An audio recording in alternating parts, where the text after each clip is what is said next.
6th century BCE to, and he was like reigned for 40 years. So 6th century, right? And the book of Ecclesiastes is, you know, cited and found from the 10th century BCE, right? And so that's like a few hundred years apart. Bro wasn't alive to write this. So it's believed that, a group of people are like writing based off his, teachings, his wisdoms, and all that. And it's sort of like a narrative and like a character of him, resembling him. And so in these first 2 chapters, right, Solomon he simply realizes and learns that there's cycles on earth, right? There's life, death, and, we just go through life, and we all die. And he's like, okay, well, since we all die, what is the purpose of all this? Like, what is my life meant to fulfill? And so he starts off by gaining everything because he's a king. So he has access to everything. Money, chicks, not cars, but horses. Same thing, all the clothes, all the jewelry, everything he could want, he had it all, right? Doesn't work. It's useless. It's vanity, as he calls it. And then, he's like, okay, so instead of living a, ignorant life just filled with things, let me be the wisest I could be. Let me be the smartest I can be. So he searches for wisdom. He searches for being, humble and good and, just a good guy in the sense of earthly things, right? Earthly standards. And so he also finds out it's useless, right? And so here's the thing, though. The book of Ecclesiastes loves to use the phrase under the sun. Nothing new under the sun, right? And so that just means nothing new in the perspective of humanity and on earth, right? So these cycles go through and through, and nothing truly changes, right? Like, we're still going to die no matter how rich you get. And you're not going to go into your grave with all your riches or with all your knowledge. It's not going to change that fate. Everybody dies. Everybody lives, everybody dies. And so, but here's the thing that Solomon didn't know in these first 2 chapters, and that, many people on earth don't know. The thing that fulfills our life and the thing that brings purpose to our life is Jesus, right? And so keep in mind, this book is in the perspective of earthly people, of people who are lost from God, and people who don't have the fullest understanding of what God has for us, right? And so now I'm going to get into the chapter. So we start in chapter 3, and y'all can open it up. I'll give y'all like 2 seconds. Okay, that's more than 2 seconds. But I'll start in chapter 3, verse 1 through 8. For everything there is a season and a time for every matter under heaven, a time to be born and a time to die, a time to plant and a time to pluck up what is planted, a time to kill and a time to heal, a time to break down and a time to build up, a time to weep and a time to laugh, a time to mourn and a time to dance, a time to cast away stones and a time to gather stones together, a time to embrace and a time to refrain from embracing, a time to seek and a time to lose, a time to keep and a time to cast away, a time to tear and a time to sow, a time to keep silence and a time to speak, a time to love and a time to hate, a time for war and a time for peace. Now, this is very poetic. It sounds beautiful, right? But what is it saying? Everything on earth has its time. And if we can agree that there's a God and that God exists, right? Which Solomon does agree in these books, I will say. If we can agree that there's a God and that God exists, then everything is also in his purpose, in his plan, right? Now, some like to criticize, oh, there's a plan, like, why does everything have to break down? Why is that a part of his plan? Isn't he all good? People like to criticize in that sense. But let's just think of the fact that there's a God and there's a plan. And it's just like the other cycles that chapter 1 and 2 bring up. It's all infinite, and it all has its time. It all goes up, all goes down, and it's unchangeable. There's no way you could break out of it. And so this feeds into that same dilemma from the first 2 chapters, the same, thing that Solomon's trying to figure out. How can I break off from this? How can I bring purpose to this? If it's all vanity, all useless, what am I going to do? And so, just like Solomon, we constantly try pushing against this. We want to be on the high all the time. Like, look at society, look at, social media, you look at your life, right? You constantly want to be on the high. You want to be happy, you want to feel good. Some people do it by drugs, money, sex, or just simple things too, the little things. Doesn't have to be that extreme. It could be things like, playing video games, having all my friends like me, being around my friends constantly, being in places where it constantly feeds into my fleshly desires. And so it doesn't have to be extreme, I will say. And so, but keep in mind, we are constantly trying to feel this high. And in today's society, it's normalized, on Instagram. When you ever see someone's bad day, right? Or these streamers like Kai Cenat or like Speed or something, they're always trying to be happy. They're always trying to push goodness. And they have their moments where they crack, right? And where they, fall down. But that's where we get into the inconsistencies of this. And so, as we know, just like the last 2 chapters, there's no escape from these cycles. That's it. And so, verse 9. What gain has the worker from his toil?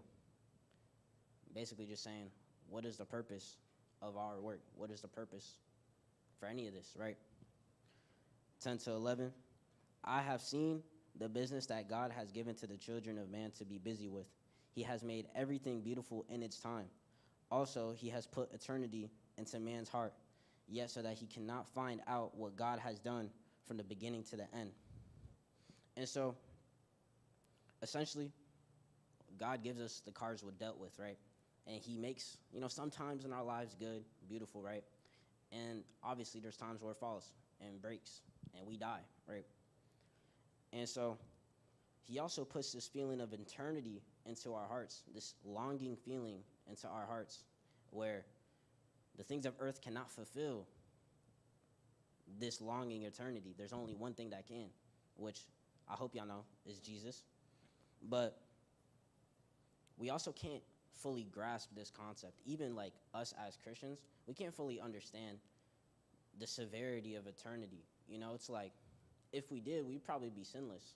It's like, think about, okay, eternity is a long time, but I got to sit in this sermon and be off my phone and get off my phone and look at the preacher and, but I got time to listen to this later, or I got time to watch his YouTube later. You should totally subscribe. Anyways, shameless plug, I know. I have time to, refrain from this. But here's the thing, it's like, is there around 80 years on earth, 60 to 80 years on earth? Is that really something so worthy of holding on to, clinging on to, when we have an eternity, a possible eternity with God? So it's like, eternity is something we can't grasp. I can't tell you what 100 years feels like, because I'm not even going to live that. Or I might. Who knows? But, I can't tell you what 200 years feel like. So imagine infinite, right? God is something that's even outside of that. We could, like scientists could understand, okay, he's outside of this, or there's such thing as being outside of time, but we don't know how that feels, and we never will. And so Solomon is saying we have this eternity, right? And in our hearts. And so we cannot understand it. So here's his solution to it, as we'll get into. So verse 12 to 13. I perceive that there is nothing better for them than to be joyful and to do good, as long as they live. Also, that everyone should eat, drink, and take pleasure in all his toil. This is God's gift to man. Now, so there's some truth into this. I'm not going to say, just like a disclaimer, Solomon, this is a book of wisdom, right? Some coined this book as the Book of Fools, but that's because of his perspective, his weak perspective, his human perspective. But scratch the fact, he has wisdoms, he has teachings. And you know what? He has solid advice. And essentially, he's saying, we can't fully grasp this idea of eternity. We can't fully feel this emptiness in our heart. In a human perspective, okay? Earthly perspective, we cannot fill this hole in our heart, right? And so all we can do is enjoy it. Enjoy the work that God has for us. Enjoy the things that God has for us. And that's good advice, right? And all one can do in Solomon's eyes is just be happy. And, sure, in an earthly perspective, that's good advice. And even in a Christian perspective, it's good to enjoy the things you do. But let's look at the posture he's speaking that from, right? Because if you can't fully grasp this concept, if you can't fully escape these, cycles, right? The best thing I could do is be happy, right? That's from a position of, well, there's nothing else I could do, so I'm going to just do what feels best. Now, as a Christian, we don't do that. We don't do good things and enjoy our works just so we could get through it. We enjoy our good works as we spoke in our Bible studies and things of the such in our Sundays. We don't go through hard things and tough trials and tribulations just to, get by and enjoy it after. We go through it to be a light of what we represent, which is God. Because the purpose for us is to represent Jesus, right? Not to feel good or live a good life, all right? So be very mindful of these writings because these are good advices. But anyways, in Solomon's eyes, all one can do is be happy. All right, that's some like Disney Channel stuff, like, let's be happy, guys. Let's all be friends. It's not about the destination, it's the friends we make along the way, That's like the sort of advice, right? And so verses 14 through 15, I perceived that whether God does endures forever, nothing can be added to it, nor anything taken from it. God has done it so that the people fear before him. And so we're all under God's circumstance, right? That's it. Like, to Solomon, we are under his circumstance. Nothing could be changed. Nothing could be added. Nothing could be taken. Nothing new under the sun, right? Nothing new on earth. Nothing to break these cycles. So I'm going to live a happy life. I'm going to succumb to these circumstances, right? In verses 16 through 17, moreover, I saw under the sun that in the place of justice, even there was wickedness, and in the place of righteousness, even there was wickedness. I said in my heart, God will judge the righteous and the wicked, for there is a time for every matter and for every work. And so Solomon has this observation, right? There's injustice everywhere, right? You could see in the holy places like church and any sort of place of worship, injustice, sin. And we could see, obviously, there's places for sin where sin thrives, right? And so, God, there's a need for judgment on these things, right? And it's all over. All this evil is all over. And so the cycle of time and God will punish these things, These things will die. Everyone who bears this sin will die and pass on. And God will judge them, right?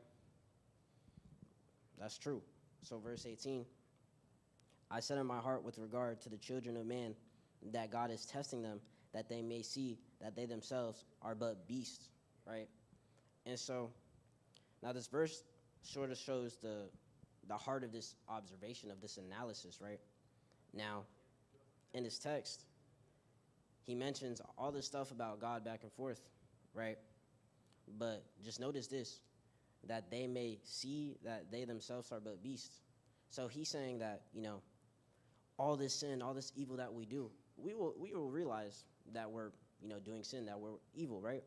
Like if you go to a place that harbors much sin, for example, anywhere with a bunch of robbers or something, you go to a gang area, right? Like a hood, right? You go ask them is your lifestyle good? They're gonna be like, heck no. I mean, like, I'm not doing good things, but I feel good.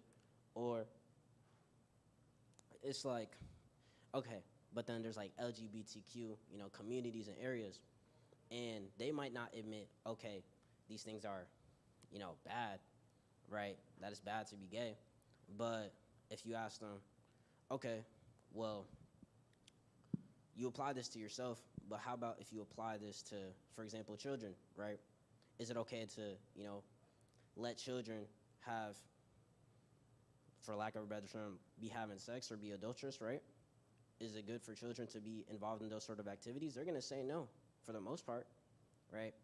Because there is that inconsistency of, okay, they're above children, but they're not going to, they're either going to have to say they're above children and they can do these things because they're adults, or they're all the same. So then they're going to say something crazy like, yeah, no, it's fine for kids to have transgender, operations or to be involved in sex at a young age, things of the sort. But that's just all to say, you go to anybody, they're going to admit that they do bad things unless they're trying to be righteous. But even then, those hypocrites will have to say that it's hypocritical to be falsely righteous.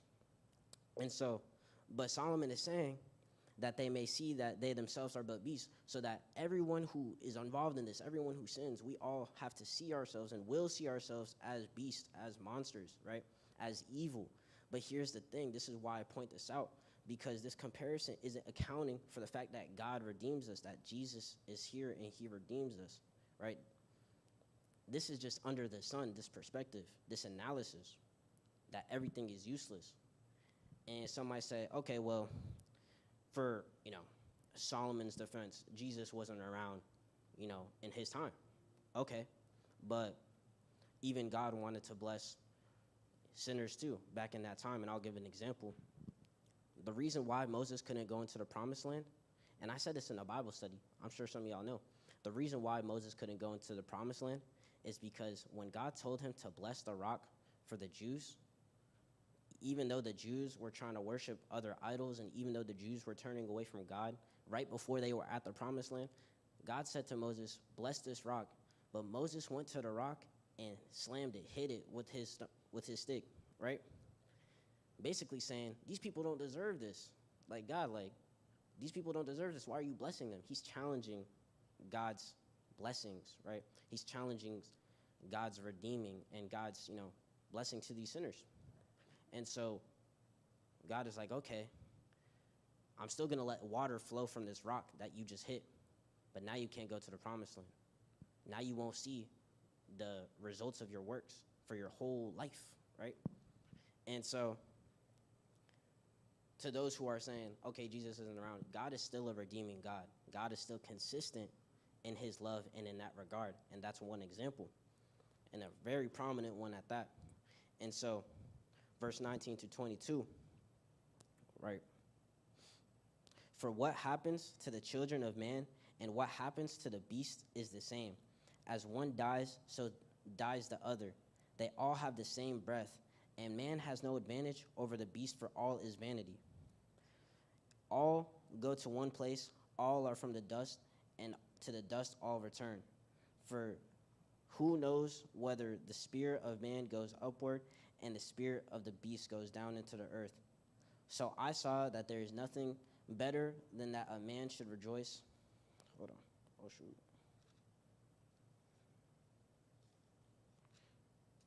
For his work, for that is his lot. Who can bring him to see what will be after him? And so, essentially, what this is saying. So, to Solomon, we don't know where the spirit of man and beast goes, which to a Christian, that sounds ridiculous, right? He just compared us to the animals of earth. I'll even go back to the verse, right?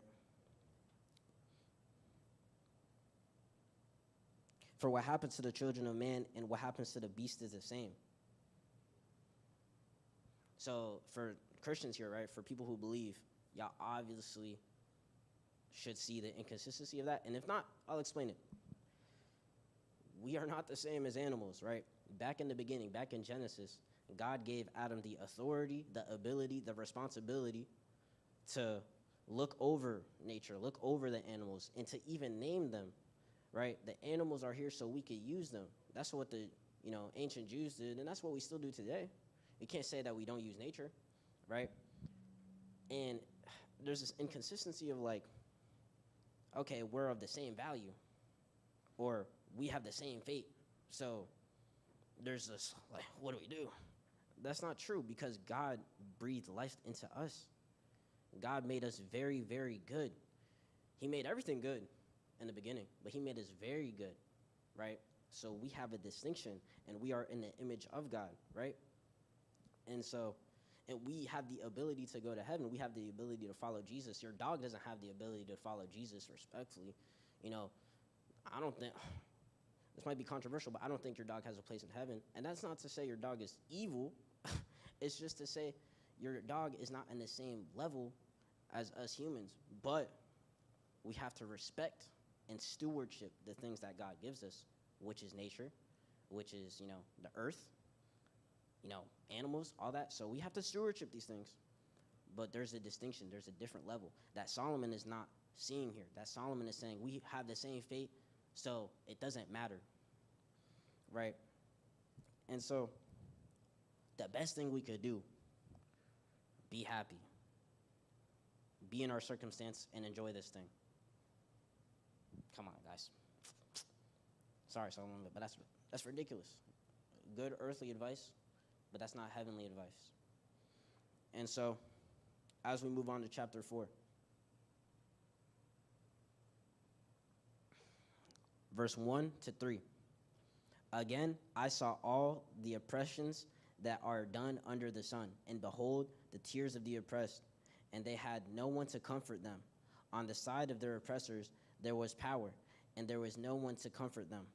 And I thought the dead who were already dead more fortunate than the living who are still alive. But better than both is he who has not been yet born and has not yet seen the evil deeds that are done under the sun. Now, under the sun, keep in mind, in earthly perspective and human's perspective, sure, in a human perspective without God, without us following God, it's better to just be dead than to be alive, because we're not going to feel no pain.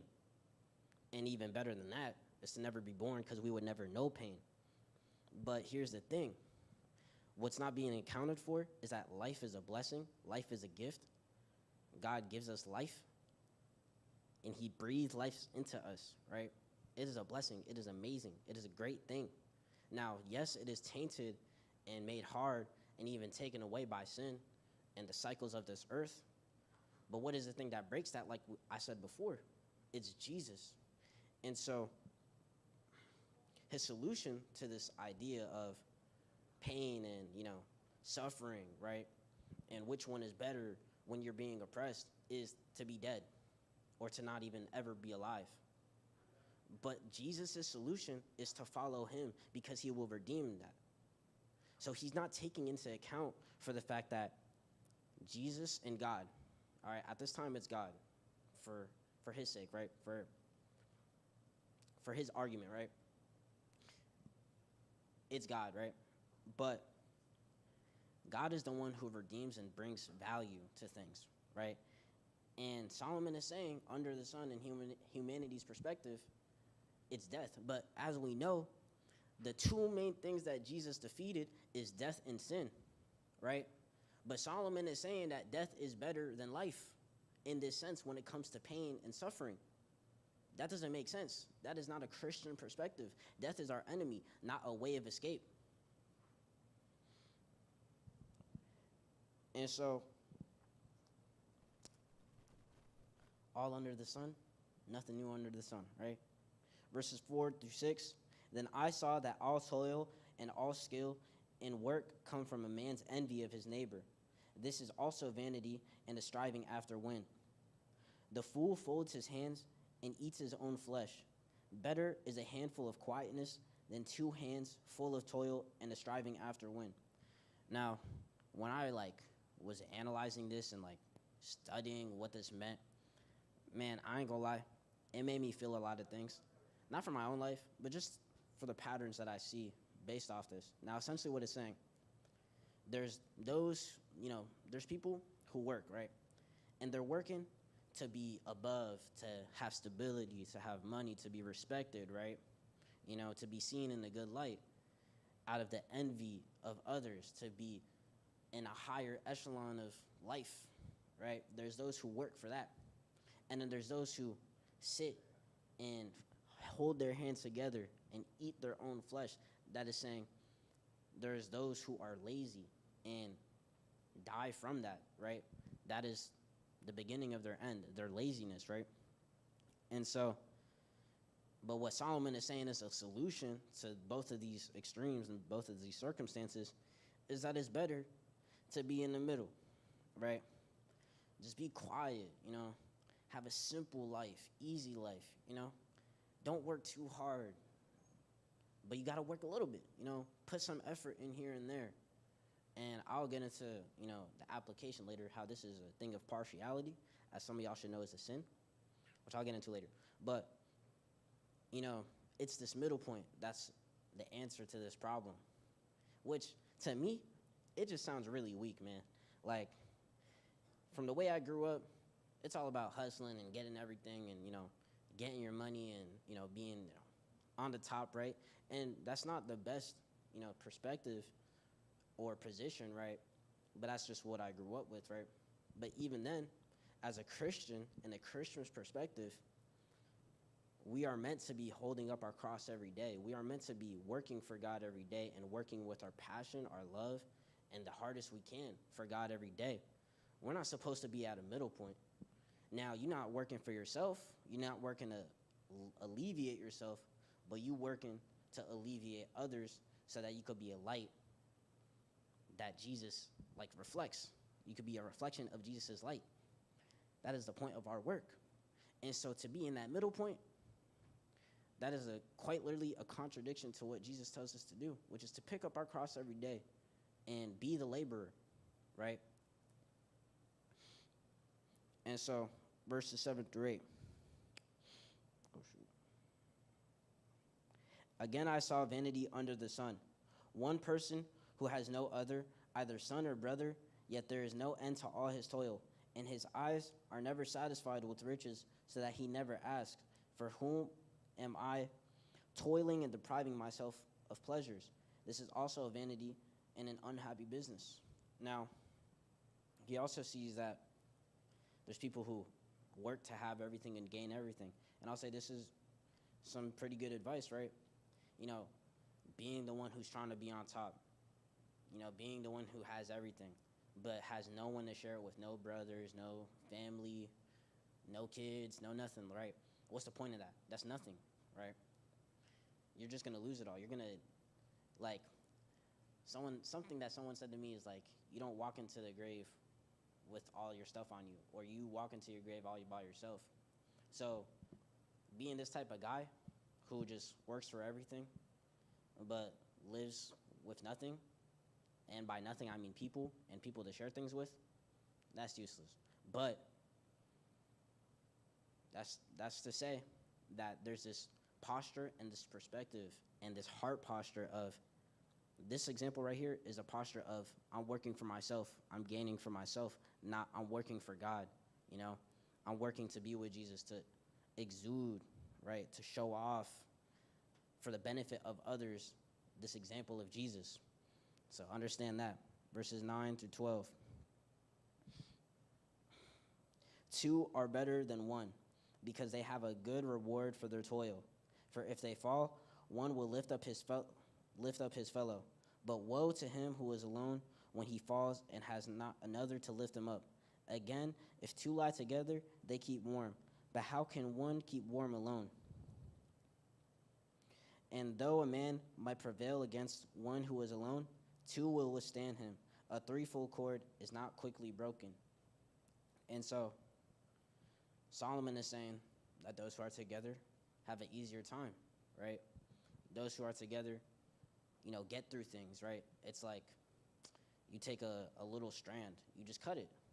But you take a whole rope and you try cutting it with the same type of scissors, it's not going to cut as easy. And so it's the same thing with life. Like, you're gonna be playing basketball, right? Like, even if you're Michael Jordan and or nah, not Michael Jordan. Even if you LeBron, like this last season, come on, bro. Like, they have LeBron and all that, and it's probably his last season. He probably gonna retire, and he's playing for the Lakers, right? But they still lost, bro. Cause bro, LeBron's not gonna carry that whole team by himself, or with the Spurs. And that's not to say, you know, I love the Spurs. De'Aaron Fox, I got a quarrel against you, but it's like Wemby can't carry the whole team. Like he might be 7'6" or whatever, be blocking everybody's shot, but they ain't won against the Knicks, right? And so we are stronger together, though, right? When we're all moving as a unit and all together, you know, it's harder for these obstacles to get by. But remember, everything that Solomon is saying here is in the perspective of living an easy life, right? Under the sun. So remember that. But it is good advice, whether Christian or not. And so 13 through 16. Better was a poor and wise youth than an old and foolish king who no longer knew to take advice. For he went from prison to the throne, though in his own kingdom he had been born poor. I saw all the living who move about under the sun. Along with that youth who was to stand in the king's place. There was no end of all the people, all of whom he led. Yet those who come later will not rejoice in him. Surely this also is vanity and a striving after wind. So essentially, Solomon is saying that in places of power, right? And this kind of goes with the people thing, like being in unison with people, right? In a sense, that it's better to be young and humble and be new to things, right? Like, even for me, like as a person who's preaching, I'm young and I'm new to this, and I go everywhere trying to be a sponge of a sorts, trying to gain information, trying to see other people's perspectives, right? And so I will have an easier time connecting with those that are also my age, or connecting with those who, you know, are a little older, because they like to see the progression and the growth and the, you know, the fulfillment of my potential, right? And so, you know, it's easier and it's good to be in that position than an old and arrogant king, you know, than the old and ignorant, you know, like leader, right? Because you will give the young guy advice and he will take it on with him, right? You'll give the old guy advice and he'll be like, no, I already know everything. I've been through everything. I was in Vietnam. I was in World War II. And my grandma was in the Civil War. Like, okay, sure. Yeah, we get it, Unc. But here's the thing. That's like, when you're in that position, when you're in that light, when you are, you know, up above and you already have everything, you feel like you have everything, then people start to, you know, despise you. It's like, look at our current politicians. Like, they're all old and like decrepit. Like, dude, Trump is like 80, bro. And it's like, I don't care how you feel about him or any of the past presidents, but bro, 80 years old is crazy. Biden being 80 is crazy. Like, come on, bro, we pushing it. And it's like, that's not to like get into politics or anything, but that's just to say, us as a younger, you know, youth or generation, we have a harder time, you know, seeing these people's perspective and seeing these people in power for so long and not listening to us, right? And not taking, you know, our complaints or, you know, our cries for help and just ignoring it because they believe they have a better plan, right? And so, but here's the thing that Solomon also points out. You could be young and you could, you know, gain all this love, all this praise from being in a position of power. But at a point, you will become that same old dude, that same old ignorant dude that everyone despises, right? You're not going to keep that sort of influence forever. And so, just like he be saying, nothing new under the sun, you know, all a striving wind, all useless. And so, now we're done with these chapters, right? And now you're asking, what the heck am I going to do with this in my life? Now, if y'all couldn't figure it out yourselves, I got you. But now we know Solomon, like, what this book is based on, right?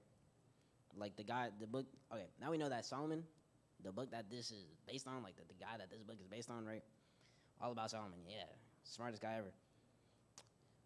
In the first two chapters, everything's useless. He finds that out, and he also finds out that everything has the same outcome, and then he finds out even further that chasing after breaking out of this cycle is useless, and the outcome is always the same. You're gonna die. You're gonna lose everything, and things will fall down and go back up in a different, in a different font, a different skin. Like I like to call it. And so instead of going, now he's saying like, it's okay. Instead of being the richest and the wisest, let me be in the middle, right? Let me, have this attitude and just take it easy, take it chill, right? And we can see of the attitude of his writings and his advice, it's all about comfortability. And it's good earthly advice, right? Like what he's saying in a earthly sense is good. Like, why would you work so hard if it means nothing? Why not just, do as the bare minimum so you could get by and be home and just rest even more? It's good earthly advice, but it's not good Christian advice. And so that's the thing. We have God, but what's different? What's different is, and like I already said, is everything isn't under the sun for us. Everything is not about Earth's perspective. We have another life after this. We will be resurrected after this if we decide to follow Jesus, right? We will go to heaven or the new earth, and we will be with God, we'll be Jesus. And that is the point. Not to go to heaven, but to be with Jesus. That is the point. The point is not break out of the cycle on earth, because the life on earth is short anyways. It doesn't matter, bro. Like, I'm not thinking in my life on earth, oh, let me change the world. Nah, I'm just thinking, let me affect the things that are around me, and let me follow this thing with all my heart. And that's it. Let me be consistent in that. And so he sees that in this earthly perspective, Solomon, all of these efforts are useless, right? And these cycles are always going. And he even be mentioning and talking about, oh, God, has this for us. God made it like this. This is the circumstance given by God, right? And so he loves to mention God in these passages too, right? But the main thing is that Solomon isn't doing is submitting himself to God, to the one that's consistently above it all, the one that's above these cycles, the ones that is above earth, the one that is above evil, right? The one that fulfills things. He's not submitting himself to God in these texts, as we see. He's submitting himself to what's easy, to what feels good. And he's saying the word of God a lot. He's saying God's name a lot. But y'all should know, not everyone who says the name of the Lord will be led in by the Lord, right? And so there's a constant attitude of, oh, well, since this is all the same, no meaning, let me live it easy, right? We know that. But as we know, God brings value to life, not the things of earth, It's like, let me use a shorter, scale of things, right? The dollar bill doesn't bring itself value, or a penny doesn't bring a dollar value. It's what you could get out of the dollar, So, getting money on earth doesn't bring value to my life on earth. It's the concept and the thing that is above earth that brings value to earth, which isn't space or aliens or something, is God. Because aliens don't control the universe. No, I'm just kidding. Anyways, and so in modern times, we have this constant message of being in the middle, be happy, you only live once, live to the fullest. But that's always taken away what Jesus has for us, right? He died on the cross so we can have eternal life for him. And so we could beat sin. Now, here's the thing. Jesus beat death and beat sin. So all it is just following him, right? But that's not what the world is telling us. The world is telling us, okay, live it easy, live it simple. Let me just live my life. Let me not be the dedicated Christian, who comes every Sunday. Let me just come every Sunday and be here. Or let me just come Sunday and Saturdays and be here. Or let me come Sunday, Saturdays, and Fridays, and that's a shameless plug as well for those who are here, right? And be here and just, take what I hear and just move on. Just do the same thing. That is the attitude, just being in the middle. It's not, let me take everything I possibly can and put it towards God, because that is our purpose, right? And so, and we see in Solomon's advices and his perspective that he's putting so much stuff under sin and death. He literally said it's better to be dead or never to be born than to be alive feeling pain. He literally said that us and the animals and the things of this earth have the same fate, so inherently the same value and the same uselessness as the animals and all that. We have the same value, all that, as the things of this earth, right? Because they're all useless. They all have the same fate, right?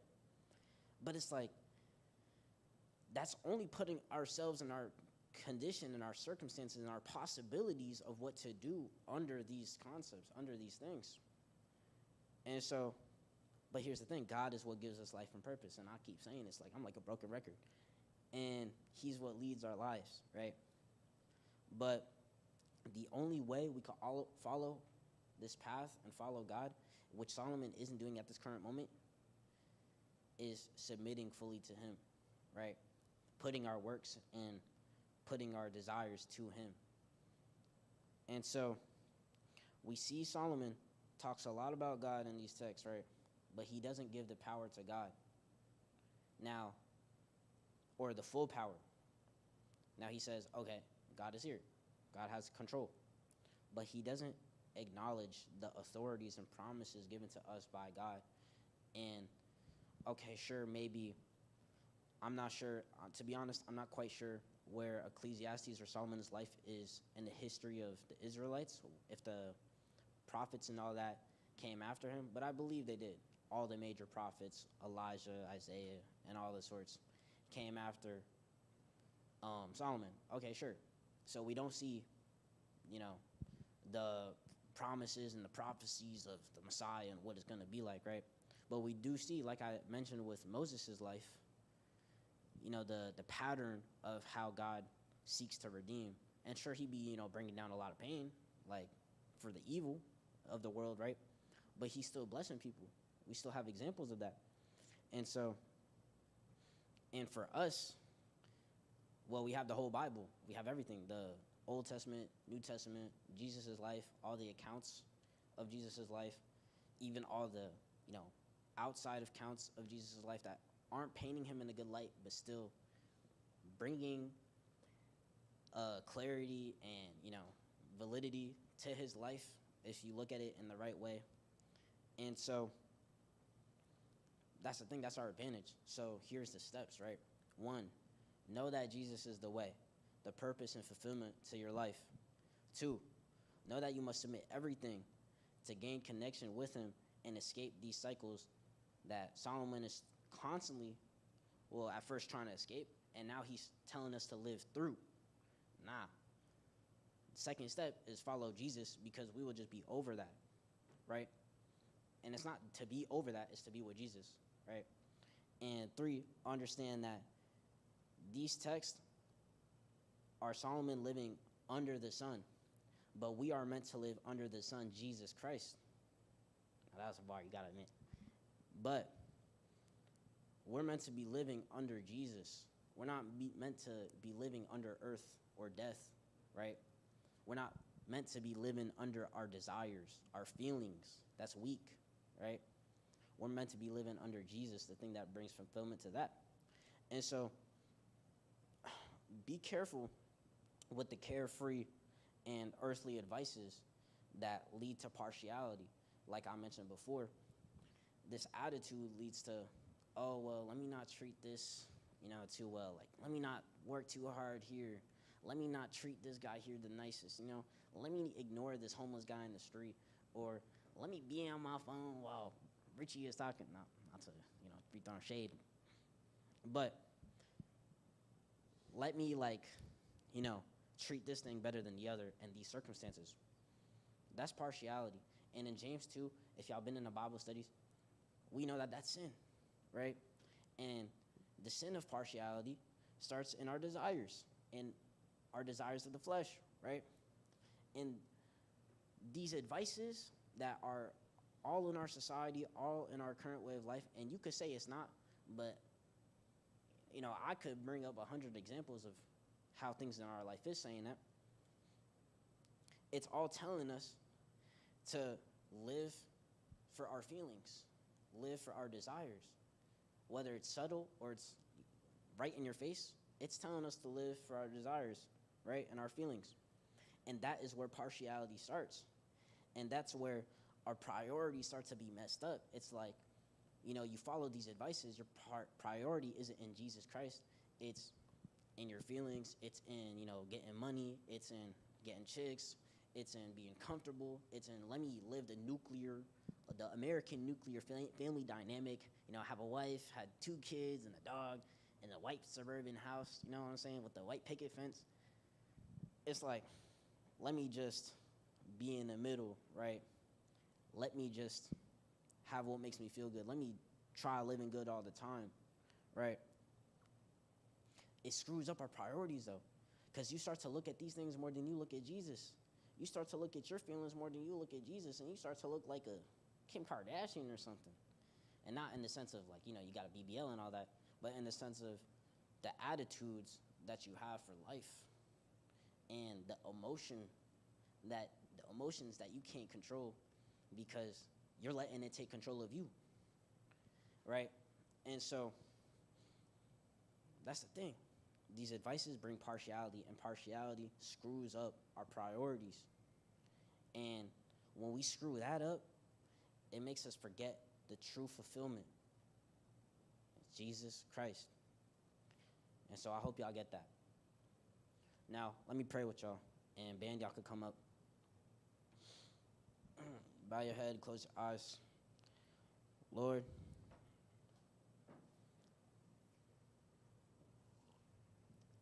thank you for this day. Thank you for this life. Thank you for everything that you bring and all the blessings that you give, Lord. I'm so thankful for all the opportunity, all the words, all the knowledge that you give me. And Lord, I pray that you just don't let these advices or, this perspective of being on earth and being under the things of earth, don't let that be the thing that takes hold of me and us here. Lord, I want to truly dedicate all of myself to you. And, I'll admit, I ain't been the best at that these past few weeks. And you know that better than anyone else. But, Lord, I want to commit myself to you. And I want to exude that effort, exude that desire to the youth here. And I want, at least to inspire the youth here to reach for the same thing. To go for the same thing, right? To go for you. Because I know that you are what matters. And I know that I can have whatever I want. I can have, all the money, the chicks, cars, whatever. But that don't mean nothing to me when I die. What means something to me when I die is my connection with you, right? And even when I'm alive, the days where, I'm not with nobody, the days I'm all by myself, what's more important than the things that I have is, and the things that I don't have is you and my connection with you. And it reflects in that, in the way I move about. And Lord, I just pray that you just put that same desire in the hearts of this youth here. And you put that same desire for everybody. Everybody in this church community, everybody in the Austin Bridgeland community, everybody whoever's watching my videos, whatever, Lord. I pray that you put that same desire there for them, and don't let the perspective of our feelings of this earth, or Solomon's perspective, earthly perspective, to to be the thing that controls us. Don't let our feelings control us. Let our desire for you, and let you control us. Let you put your hand on us and our life and our future and our eternity to you. In Jesus' name I pray, Lord. I thank you for everything.